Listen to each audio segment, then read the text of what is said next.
des élèves de 6e de Saint-Chili-d'Apcher vous présente les critiques littéraires du Collège du Sacré-Cœur sur Radio Zema. Fournel, Saint-Chély, Aumont, Nasbinal, Saint-Alban et Serverette. Au total, ce sont 6 écoles et 2 collèges du réseau Haute-Lozère qui se sont réunis cette année pour travailler sur le thème du loup et la bête du Gévaudan. Un thème exploré en classe d'art plastique, de sciences et d'histoire, mais aussi en lecture à travers une sélection de 5 œuvres, romans et bandes dessinées. L'occasion pour les élèves volontaires des classes de 6e du collège du Sacré-Cœur de s'initier à la critique littéraire et à la radio. Nous accueillons aujourd'hui 7 de ces élèves. Ils sont venus nous présenter, analyser l'une de ces œuvres et puis également en débattre. Bonjour donc à tous les 7. Alors je vais les présenter donc juste à côté de moi. Donc il y a Nicolas.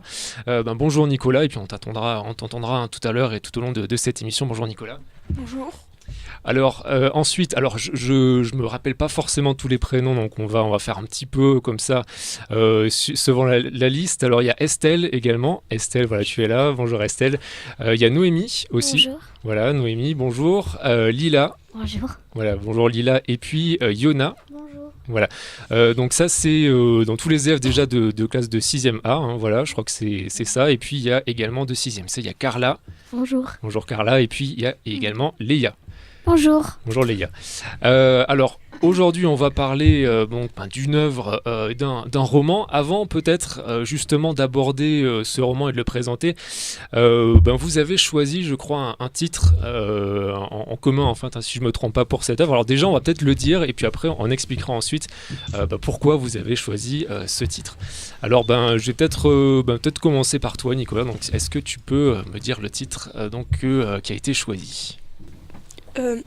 Une vie parallèle du loup et de l'enfant.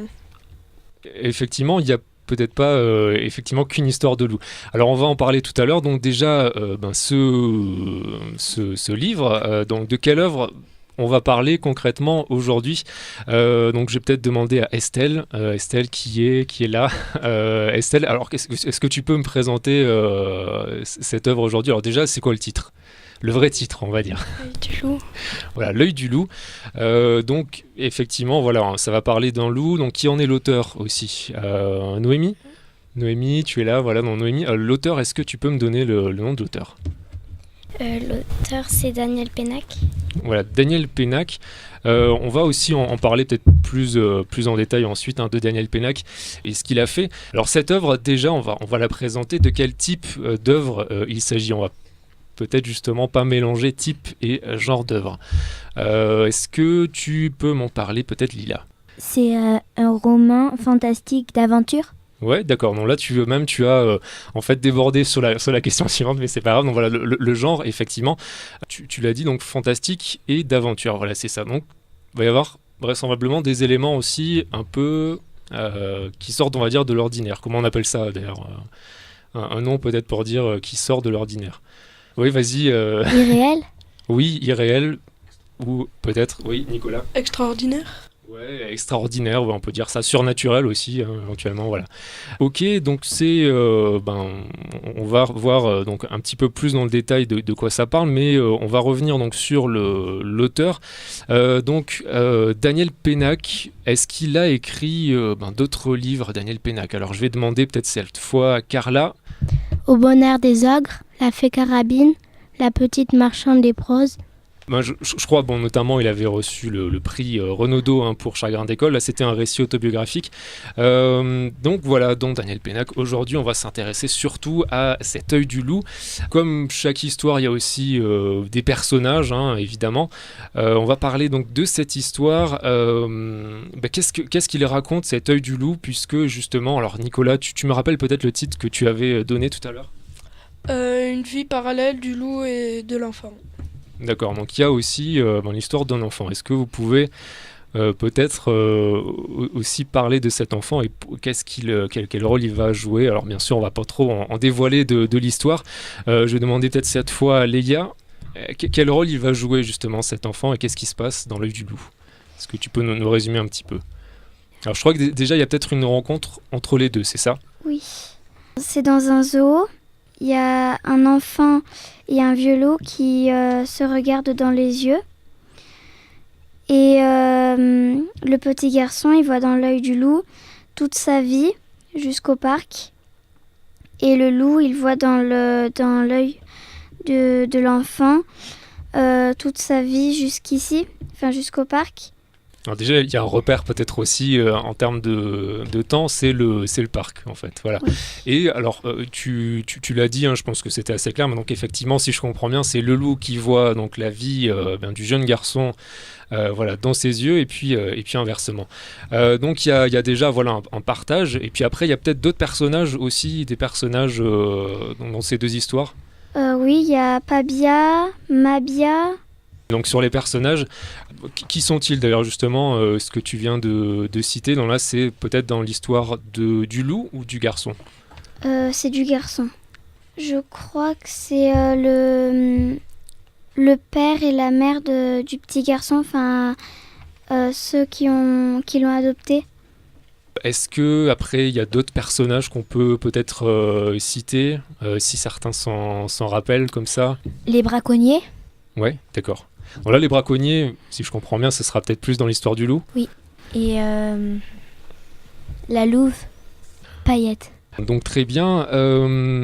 On va parler un petit peu plus du décor dans lequel elle se situe. Alors le décor, c'est pas forcément les décors comme on dit au théâtre, mais c'est aussi peut-être un décor d'un temporel, d'une époque. Est-ce que vous savez justement à quelle époque ça se situe?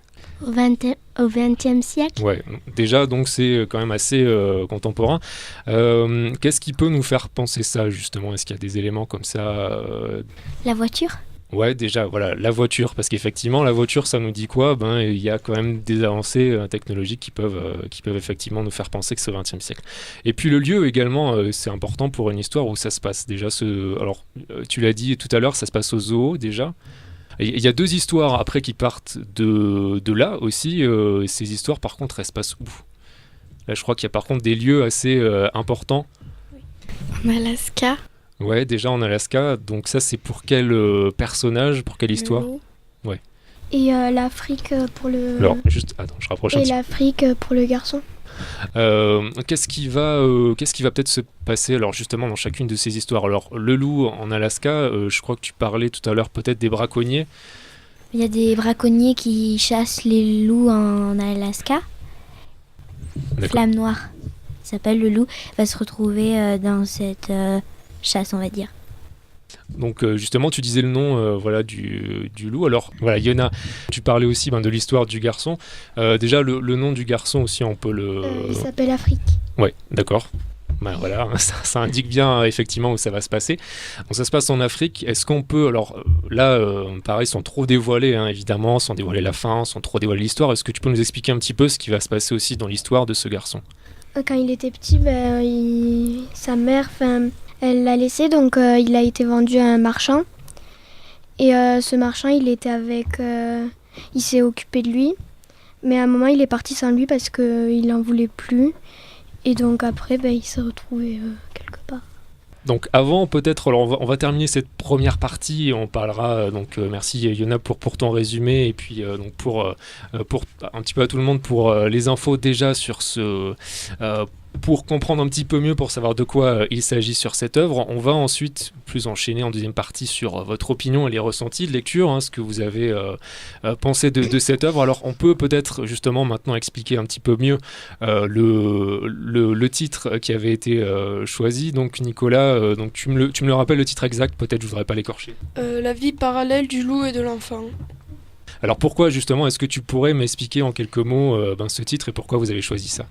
Parce qu'en fait, l'enfant, d'un côté, il a été abandonné et le loup, il a été adopté, et l'enfant aussi, d'un côté. Ils ont tous les deux eu à peu près la même vie.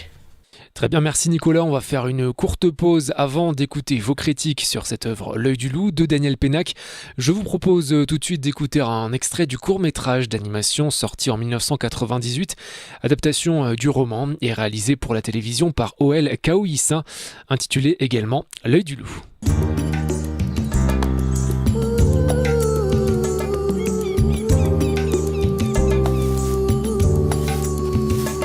Tous les jours, il va voir ce loup au jardin des plantes. Tous les jours, il est là, tout seul.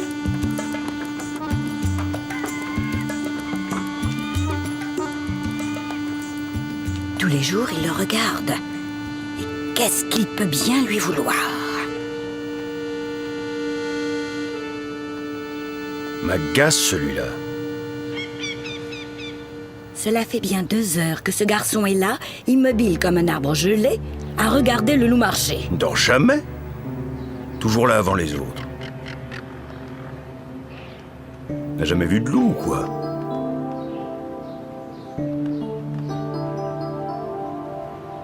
Il se lassera avant moi.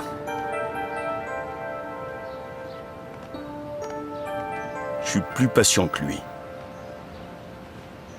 Je suis le loup.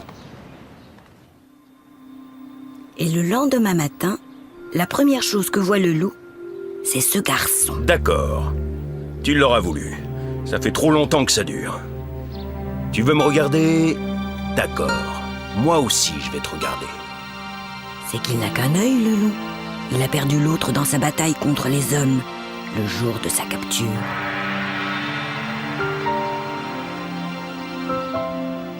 Alors le garçon fait une chose bizarre. Il ferme un œil, comme le loup. Tu vois, maintenant, je suis comme toi. L'œil du loup, un œil qui ne cligne jamais et qui l'attire irrésistiblement.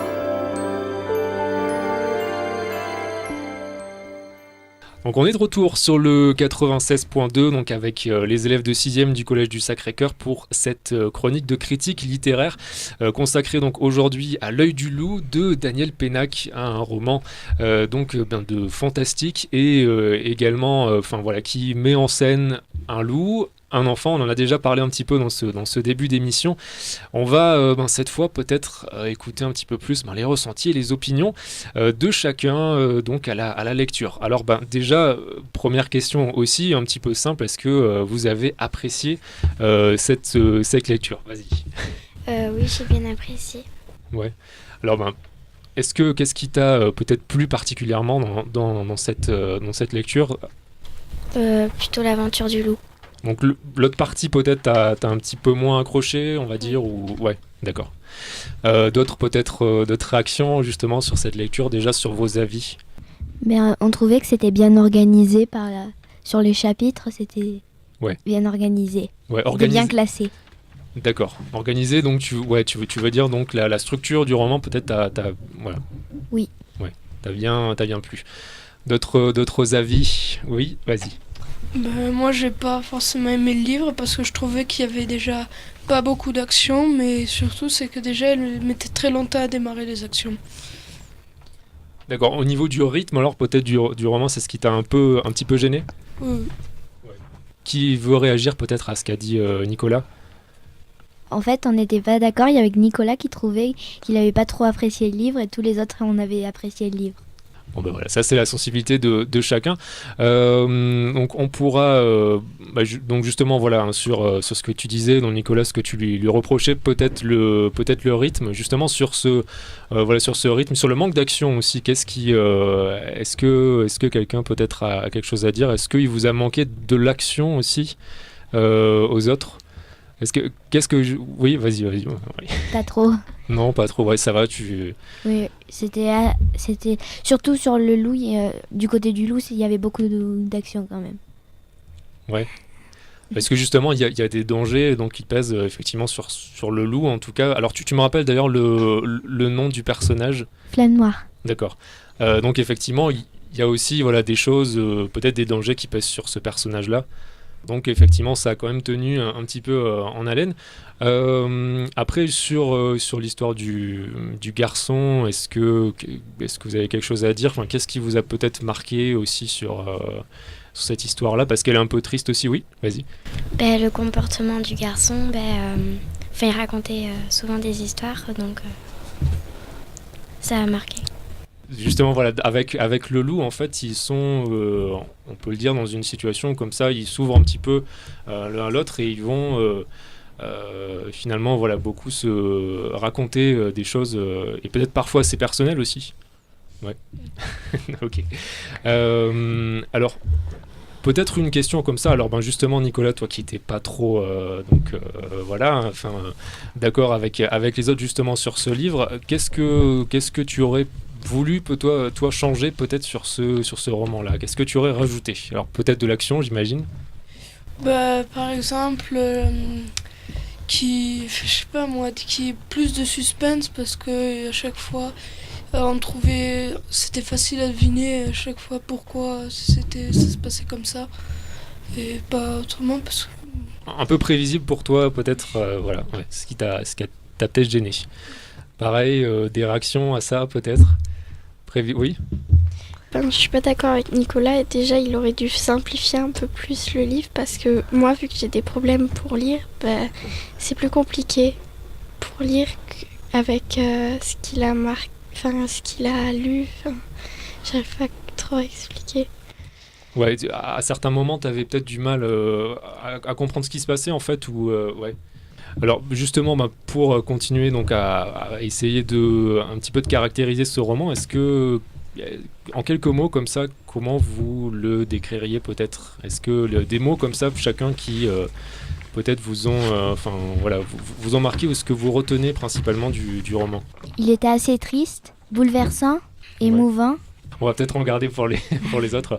Ok, donc effectivement, tu trouves qu'il est assez triste. Voilà. Est-ce que tu trouves de triste peut-être un petit peu sur les deux histoires? Surtout sur l'accident de voiture du petit garçon. D'accord. Peut-être d'autres mots, oui. C'était un peu sombre. Sombre, ouais, dans le sens, voilà, pas de la lumière, j'imagine. Donc, effectivement, voilà, de ce qui est raconté, ouais. Nicolas. Lent, lassant, décevant, ennuyeux et assez long. D'accord. Effectivement, tu es assez critique quand même, hein, Nicolas, sur cette œuvre. Après tout, c'est ce qu'on vous demandait aussi. Oui, vas-y, donc Yona, oui, vas-y. Moi, j'ai trouvé qu'il était intéressant, surprenant et émouvant. Ok, donc voilà, bon, au moins ça permet un peu de contrebalancer voilà, les derniers mots. Peut-être un dernier avis comme ça, non, des mots peut-être pour décrire ça, éventuellement ce qui a peut-être déjà été dit, hein, mais est-ce que comme ça tu avais peut-être quelques mots, toi, qui t'avaient peut-être marqué sur ce roman? Oui, je trouve que c'était intéressant, mais qu'il y avait des moments un peu brusques ou qui étaient... Pareil pour l'accident de voiture du petit garçon et pour d'autres choses. Il y avait des choses qui étaient un peu gênantes. Oui, tu avais peut-être quelque chose à dire, oui. Des fois aussi c'était un peu bouleversant et c'était surtout étonnant. Donc étonnant. Donc, effectivement, ça contraste quand même à ce que disait voilà, Nicolas sur effectivement quand même vous avez été aussi surpris, hein, pour certains d'entre vous. Oui, vas-y. Moi, je trouvais aussi reposant parce que vu qu'il n'y a pas énormément d'aventures, ça repose un petit peu. Ouais, c'est intéressant ce que tu dis. Il y a peut-être aussi des moments comme ça, un petit peu plus voilà, où le rythme se pose et effectivement, ouais, d'accord. Oui. Enfin, moi j'ai trouvé que c'était surtout le début qui était un peu lent. Mais après, quand ça a commencé à raconter l'histoire du loup et du petit garçon, ça a commencé à être intéressant. Justement, le début, c'est ce que peut-être t'aurais changé, toi, ou est-ce que ça peut être important aussi au début de prendre le temps de poser les personnages? Oui, je pense, parce que là ça a expliqué le zoo, tout ça, donc moi je l'aurais laissé. Donc ok, c'est intéressant, on voit que vous avez quand même eu des avis assez différents, donc c'est bien donc sur cette lecture. Alors justement, on va maintenant lire un passage pour avoir peut-être une meilleure idée aussi de ce qui peut ressortir de ce roman. Alors là vous serez 3 donc à lire cet extrait. Donc je vais tout d'abord passer le micro à Nicolas. Alors ensuite je vais juste peut-être redemander un petit peu les noms pour savoir qui en entendra. Donc je crois que c'est Carla, c'est ça, voilà, ça, Carla. Oui. Et puis à ma droite il y aura Lila. Voilà, Lila. Donc Nicolas, Carla et Lila donc pour cet extrait de l'œil du loup. Voilà, je passe le micro à Nicolas. Ce n'est pas la première fois qu'on demande son nom au garçon. Les autres enfants au début. Et toi, tu es à nouveau par ici? D'où viens-tu? Qu'est-ce qu'il fait ton père? Quel âge as-tu? T'es en quelle classe? Tu sais jouer au belvédère? Des questions d'enfants, mais la plus fréquente était juste celle que le loup venait de poser à l'intérieur de sa tête. Comment tu t'appelles? Et personne ne comprenait jamais la réponse du garçon. Je m'appelle Afrique. Afrique, c'est pas un nom de personne, ça, c'est un nom de pays. On riait. C'est pourtant comme ça que je m'appelle Afrique. Sans blague. Tu rigoles? Tu te moques de nous ou quoi? Le garçon choisissait un regard bien particulier et demandait calmement. Est-ce que j'ai l'air de rigoler? Elle n'en avait pas l'air. Excuse-nous, on plaisantait. On ne voulait pas te... On ne... Le garçon levait les mains et souriait doucement pour montrer qu'il acceptait les excuses. Bon, je m'appelle Afrique, c'est mon prénom, et mon nom de famille c'est Nembia. Je m'appelle Afrique Nembia. Merci à tous les trois donc pour cet extrait donc de cette lecture. Alors pourquoi avoir choisi cet extrait? Alors je crois que l'extrait donc c'était Carla qui l'avait choisi si je me trompe pas. Oui, voilà. c'est ça. D'accord. Non, est-ce que tu peux brièvement nous expliquer ce qui t'avait déjà marqué dans cet extrait, ce qui t'avait plu et pourquoi tu voulais nous le faire partager?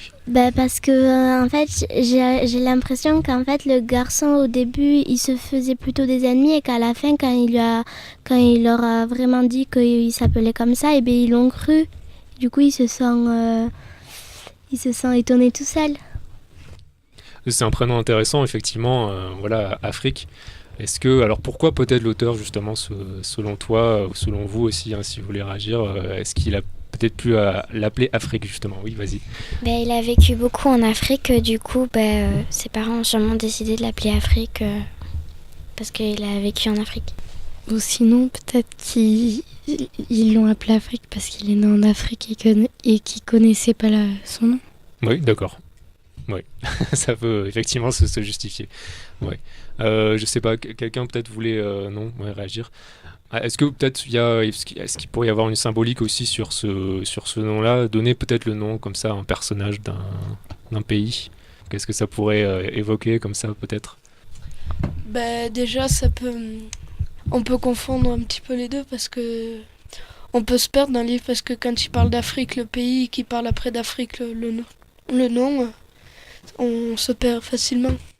Est-ce que c'est peut-être pas justement une volonté aussi de l'auteur de perdre un petit peu volontairement? Peut-être, je sais pas. Ouais. D'accord. Ok, merci en tout cas donc à vous pour cet extrait. Alors peut-être il y a d'autres extraits d'ailleurs justement que certains avaient préparés. On va peut-être les entendre. Non, Lila, on va t'entendre pour cet extrait. Je rappelle de l'œil du loup. Elle a disparu dans la nuit. Loup bleu a eu à peine le temps de s'en réjouir. Un des hommes, grand comme un ours, dressé devant lui, brandissait à 2 mains une bûche enflammée. C'était un extrait un petit peu plus court. Là pareil, qu'est-ce qui peut-être t'a motivé à cet extrait, Lila, pour le choisir et pour le lire? Parce que c'est l'extrait où la femelle elle meurt. Et ça m'a beaucoup touchée parce que... Ouais, parce que c'est vrai que la mort d'un personnage, c'est toujours... C'est toujours un peu triste. Ouais. Debout devant l'enclos du loup, le garçon ne bouge pas. Le loup va et vient. Il marche de long en large et ne s'arrête jamais. Alors j'ai pris cet extrait parce que ça résumait un peu l'histoire du loup et de l'enfant, je trouve. Parce que c'est un peu ce que... Là, ça veut un peu résumer ce que c'est ce qu'ils font. Très bien, des beaux extraits effectivement qui illustrent bien un petit échantillon en tout cas du contenu. Bien sûr, on va pas trop en dévoiler. On va bientôt terminer, mais est-ce que vous recommanderiez peut-être ce livre et peut-être à qui? Oui, pour Nicolas, oui. Aux gens déjà qui aiment lire, parce que moi j'aime lire, mais quand j'ai lu ça m'a, pas forcément donné de le lire, de relire un livre de lui, un de ses livres. D'accord, pourtant toi tu aimes lire en fait. Ouais, voilà, d'accord. Donc effectivement peut-être pas voilà, les gens qui peut-être attendraient trop d'action, on va dire. Ouais, c'est ce qui t'a un petit peu manqué peut-être. Oui, vas-y. Moi, je le conseille pour ceux qui aiment les aventures, les animaux et les livres faciles à lire. Enfin, après, ça dépend pour ceux qui ont des problèmes, mais enfin, sinon, dans l'intégrale, il est assez facile à lire, je trouve. D'accord. Ouais, un autre avis, peut-être une autre recommandation sur... Oui. Pour ceux aussi qui aiment les ouvrages illustrés, parce qu'on retrouve quelques illustrations dans le livre. Et des ouvrages aussi faciles à lire. Ça a permis quoi? Est-ce que justement vous aimez les illustrations dans les livres ou au contraire, est-ce que c'est pas mieux parfois de laisser un peu l'imagination faire? Oui, Carla? Moi, je dirais plutôt ceux qui aiment les illustrations, mais c'est en plus parce qu'il y en a pas beaucoup et le peu qu'il y a, c'est très sombre. D'accord. Enfin, ces illustrations, toi, ça t'a dérangé peut-être ou Ça m'a pas dérangé, mais j'ai trouvé que pour le peu qu'il y en avait, c'était un peu trop sombre en fait. Ouais, d'accord. T'aurais aimé peut-être qu'on puisse voir un petit peu mieux ce qui est représenté. Ouais. Oui, parce que le livre il est bien, mais il faudrait un peu plus de luminosité, je dirais. D'accord. Oui, juste voilà. Moi, je trouve que ça suffirait peut-être, mais sans illustration, pour moi, je serais un peu perdue parce que ça nous aide aussi les illustrations. Ouais, les descriptions peut-être de l'auteur, est-ce qu'elles sont justement après suffisamment claires pour quand même, malgré sans les illustrations, peut-être que vous puissiez imaginer un petit peu les décors, etc., ce qui se passe? Oui, c'est un peu comme les illustrations. Ouais, d'accord. Vas-y, tu voulais réagir. Moi, si elles n'auraient pas été, j'aurais pas... Enfin, ça m'aurait pas choqué parce que... Enfin, moi, j'aime bien les livres sans illustration parce qu'au moins, on peut imaginer un peu les personnages, le décor. Enfin, se faire sa propre idée un peu. Oui, d'accord. Nicolas, je crois que tu voulais... Moi, j'ai trouvé qu'il était bien organisé, le livre, mais moi, je trouvais quand même qu'ils n'étaient pas assez marqués par les chapitres. Le livre, il manquait pas assez séparé, il n'y avait pas assez de chapitres pour le livre. Ouais, donc peut-être ça t'a un peu gêné sur la lecture pour, comment dire, d'être un peu départager voilà, certains événements. Ouais. Oui. En tout cas, L'œil du loup m'a donné envie de lire les autres livres de Daniel Pénac. D'accord, ça c'est bien. Peut-être pour une conclusion, voilà, c'est pas mal justement qu'il y ait voilà, certains d'entre vous en tout cas qui a envie d'un petit peu poursuivre effectivement les œuvres de cet auteur, donc Daniel Pénac.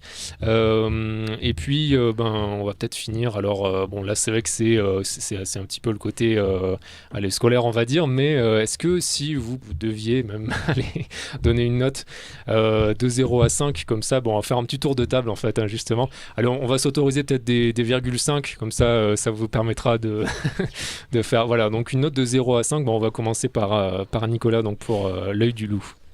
0,5. Bon, au moins voilà, il y aura le 0,5 pour mettre 0. Donc t'as vraiment assez critique quand même, Nicolas, voilà, sur ce roman. Donc on continue. Alors excuse-moi, j'avais pas retenu tous les prénoms, donc oui, vas-y. Donc tu vas donner ta note si tu veux. 4,5. Voilà, peut-être pas pour pas mettre la note parfaite, peut-être. Oui. Oui. Moi j'ai mis 4. On continue peut-être avec les notes pour voir. 4,5. Ouais, 4,5, voilà, ok. Moi j'ai mis 4. D'accord. 5. Ok, 5, la note parfaite, voilà. Et puis on va... 5 aussi. Ouais, 5 également. Bon, ça fait une bonne moyenne, je sais pas, j'ai pas vraiment calculé, j'avais pas de calculette comme ça sous la main, mais je pense qu'il s'en tire un petit peu avec les honneurs. Voilà, même s'il y a aussi un avis un petit peu, un petit peu critique de la part de Nicolas, mais effectivement, on peut pas plaire à tout le monde. Voilà pour ce qu'on pouvait dire donc sur cette œuvre, donc L'œil du loup de Daniel Pénac. C'était le premier livre La première œuvre littéraire qu'on aura critiquée donc, avec vous, les élèves de 6e du Collège du Sacré-Cœur, donc sur les ondes de Radio Zema. Merci à vous 6 encore d'être venus et puis pour cette émission. Merci aussi à vos 2 accompagnateurs qui étaient là et qui veillaient. Donc à vous 7, pardon, oui vous étiez 7 hein, d'ailleurs, voilà, effectivement j'avais dit que j'étais pas très fort en maths. Donc, merci à vous 7, merci Karen de m'avoir fait le petit signe. Merci à vos 2 accompagnateurs aussi, donc Yolande Alanche et Pierre Chassagne hein, du Collège du Sacré-Cœur. Et puis on se retrouvera dans quelques jours pour une prochaine émission. Une nouvelle critique donc littéraire avec une bande dessinée cette fois, La Bête du Gévaudan de Jean-Louis Pêche, avec donc notre groupe des 6e du Collège du Sacré-Cœur. D'ici là, une très bonne journée sur Radio Zema et puis bonne lecture.